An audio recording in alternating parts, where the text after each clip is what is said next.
Hi hello welcome back to my channel. അപ്പം ഇന്ന് നമുക്കൊരു ചിക്കൻ ബിരിയാണി എങ്ങനെ ഉണ്ടാക്കിയാലോ. എൻ്റെ പുരയിലാണ്. അപ്പം ഉമ്മ അതെ ചിക്കൻ ബിരിയാണി ഉണ്ടാക്കാൻ വേണ്ടിയിട്ട് റൈസ് വെള്ളത്തിലിട്ടിട്ടുണ്ട്. ചിക്കൻ നല്ല കഴുകി വൃത്തിയാക്കിയിട്ടുണ്ട്. പിന്നെ നമ്മളിന്ന് വിറകടുപ്പിലാണ് കേട്ടോ നമ്മൾ ചിക്കൻ ബിരിയാണി ഉണ്ടാക്കാൻ പോണത്. അപ്പോൾ ഇമ്മ ഉണ്ടാക്കുന്ന ബിരിയാണി അടിപൊളി ടേസ്റ്റാണ്. വ്യത്യസ്തമായ ഒരു ബിരിയാണിയാണ് കേട്ടോ. അപ്പം നമുക്ക് ആദ്യം തന്നെ നെയ്യും വെളിച്ചെണ്ണ ഒഴിച്ചിട്ട് കുറച്ച് സവാളയും അതേപോലെ അണ്ടിപ്പരിപ്പും മുന്തിരിയും വറുത്തച്ചിട്ടുണ്ട്. പിന്നെ ആ നെയ്യിലും വെളിച്ചെണ്ണയിലൂടെ ചിക്കനും കൂടെ അമ്മ വറുത്തെടുക്കുന്നുണ്ട് കേട്ടോ. ചിക്കൻ വറുത്തിട്ടാണ് ബിരിയാണി ഉണ്ടാക്കുന്നത്. ആ ചിക്കൻ വന്ന വെളിച്ചെണ്ണയ്ക്ക് ഓയിൽക്ക് നമ്മളിത് ഉള്ളി വഴറ്റിയെടുക്കുന്നുണ്ട് കേട്ടോ. അപ്പം ഞാനിങ്ങനെ വീഡിയോ എടുക്കുന്നതുകൊണ്ട് ഉള്ളി വഴറ്റുന്നുണ്ട്. അതാണ് ഇങ്ങനെ. അത് കഴിഞ്ഞിട്ട് ഇമ്മപ്പുറത്ത് പോയിട്ട് നെയ്ച്ചോറ് വെക്കുന്നുണ്ടായി. നമ്മൾ നെയ്ച്ചോറ് വെച്ചിട്ട് ഇതിലേക്ക് ദമ്മിടുകയാണ് കേട്ടോ ചെയ്യുന്നത്. അപ്പം അതിന് വേണ്ടിയിട്ടും അതേ നെയ്ച്ചോറ് ഉണ്ടാക്കാനാണ് പോയതാണ്. അപ്പം ഞാൻ അന്ന് വയറ്റി കൊടുത്താണ് കേട്ടോ. അതേ എണ്ണ ഒഴിച്ച് എന്താണ് നമ്മളെ സ്പൈസസ് ഒക്കെ ഇട്ടെടുത്ത് സവാള ഇട്ടെടുത്ത് വയറ്റിയിട്ടുണ്ട്, വെള്ളം വെച്ചിട്ടുണ്ട്. അപ്പോഴത്തേക്ക് നമ്മളെ സവാള ഇവിടെ വന്നിട്ടുണ്ട് കേട്ടോ. അതിക്ക് നമ്മൾ മല്ലിച്ചപ്പ്, പുതിന, അണ്ടിപ്പരിപ്പ്, പിന്നെ അതേപോലെ പച്ചമുളക്, ഇഞ്ചി വെളുത്തുള്ളി പേസ്റ്റ്, ഇതൊക്കെ പാടെ ഇഞ്ചി വെളുത്തുള്ളിയും കൂടെ നമ്മൾ പേസ്റ്റ് ആക്കി എടുത്തതാണ് കേട്ടോ. അപ്പോൾ ഇത്രയും സാധനങ്ങൾ നമ്മൾ മിക്സിയിലിട്ട് പേസ്റ്റ് ആക്കിയിട്ട് വയന്ന് തന്നെ ഉള്ളിലേക്ക് ഇട്ടിട്ടുണ്ടായിരുന്നു. ഇത് നന്നായിട്ട് മിക്സ് ചെയ്തതിന് ശേഷം തക്കാളി ഇട്ട് കൊടുക്കുക. നമ്മൾ ഇവിടെ അത്യാവശ്യം മസാല ഉണ്ടാവും കേട്ടോ ഈ ചിക്കൻ ബിരിയാണിക്ക്. എനിക്ക് മാത്രം വലിയ മസാല ഒന്നും പറ്റില്ല, ബാക്കിയുള്ളവരൊക്കെ മസാല ഭ്രാന്താണ്. പിന്നെ അതേപോലത്തെ നമ്മളെ ചോറിനുള്ള വെള്ളം തിളച്ചിട്ടുണ്ടായിരുന്നു. അപ്പം അമ്മ അത് അവിടെ സെറ്റാക്കി കൊടുത്തു. പിന്നെ അതേ തൈര് ഒഴിച്ച് കൊടുക്കുന്നുണ്ട്. തക്കാളി ഒന്നും അങ്ങോട്ട് വഴന്ന് വന്നപ്പോഴേക്കും നമ്മൾ തൈര് ഒഴിച്ചിട്ടുണ്ടായിരുന്നു. തൈര് ഒഴിച്ച് നന്നായിട്ട് മിക്സ് ചെയ്യുക. പിന്നെ അതേ നമ്മളെ ബിരിയാണി മസാല ഇട്ട് കൊടുക്കുന്നുണ്ട് കേട്ടോ. ബിരിയാണി മസാല ഇത്തിരി അധികം ഇട്ട് കൊടുക്കുന്നുണ്ട്. പിന്നെ നമ്മളതിലേക്ക് കുറച്ച് ഉപ്പിടുക.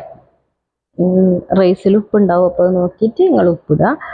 പിന്നെ നമ്മളിതിലേക്ക് കുറച്ച് നാരങ്ങ നീര് ഒഴിക്കുന്നുണ്ട്. ഇത് കുറച്ച് എന്ന് പറഞ്ഞാൽ ഒരു മുറി, നമ്മൾ തൈര് ഒഴിച്ചിട്ടുണ്ടല്ലോ, അതുകൊണ്ട് ഒരു മുറി നാരങ്ങ നീര് ഒഴിച്ചു കൊടുക്കുന്നുണ്ട്. നന്നായിട്ടൊന്ന് മിക്സ് ചെയ്ത് കൊടുക്കുക. പിന്നെ കുറച്ച് മല്ലിപ്പൊടി, കുറച്ച് മാത്രം, ഒരുപാട് മല്ലിപ്പൊടി ഒന്നും ഇടണ്ട. ആ ബിരിയാണിയുടെ ടേസ്റ്റ് മാറും. അതേപോലെ കുറച്ച് നിങ്ങൾ കണ്ടല്ലോ മുളക് പൊടി. ഇത് വന്നിട്ട് നമ്മൾ ഗരം മസാലയാണ് കേട്ടോ. ഗരം മസാല ഇട്ട് കൊടുക്കുക. നന്നായിട്ട് അങ്ങോട്ട് വഴറ്റുക. അതിന് ശേഷം നമ്മൾ എന്താക്കണോ, ഇത് നന്നായിട്ടൊന്ന് പേസ്റ്റായിട്ട് വരണം. പിന്നെ കുറച്ച് കറിവേപ്പില ഇട്ട് കൊടുക്കുന്നുണ്ട്, മല്ലിച്ചപ്പ്, പുതിന ഇതും ഇട്ട് കൊടുക്കുന്നുണ്ട് കേട്ടോ. എന്നിട്ട് നന്നായിട്ട് വീണ്ടും മിക്സ് ചെയ്യുക.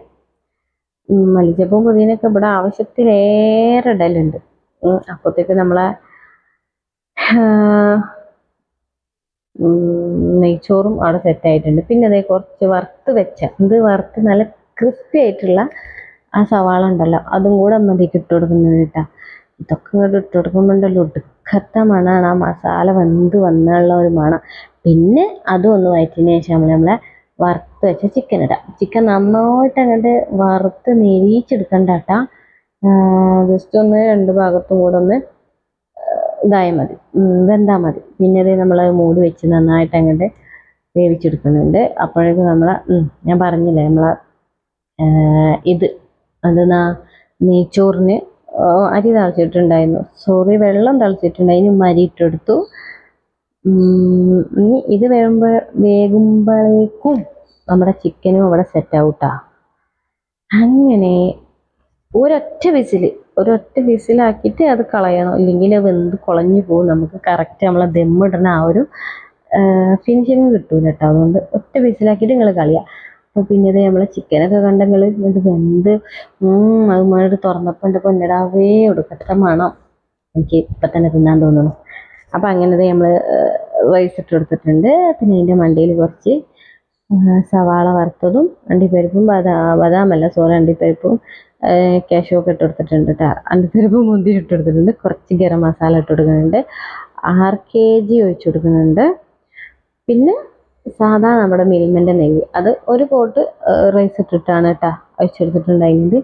അപ്പം അത് ഇട്ടെടുത്ത് ബാക്കി വരുന്ന സംഭവങ്ങൾ വെച്ചിട്ട് നമ്മളെ ബിരിയാണി അവിടെ ദമ്മിട്ട് അങ്ങോട്ട് വെച്ചിട്ടുണ്ട്. ഇത് ഹാഫ് വേവായ റൈസാണല്ലോ, അപ്പം നമ്മൾ ദമ്മിടാനായിട്ട് ഇതിനെ മണ്ടയിൽ ഇങ്ങനെ ഒരു അമ്മിക്കല്ലെടുത്ത് വെച്ചിട്ട് കുറച്ച് കനലൊക്കെ വെച്ച് ദമ്മിട്ടിട്ടുണ്ടായിരുന്നു. അങ്ങനെ ദമ്മ് കെട്ട സെറ്റായ നമ്മളെ ബിരിയാണിയാണിത്. അടിപൊളി ബിരിയാണിയാണ്, നല്ല ടേസ്റ്റ് ഉണ്ടായിരുന്നു, നല്ല മണമൊക്കെ ഉണ്ടായിരുന്നു കേട്ടോ.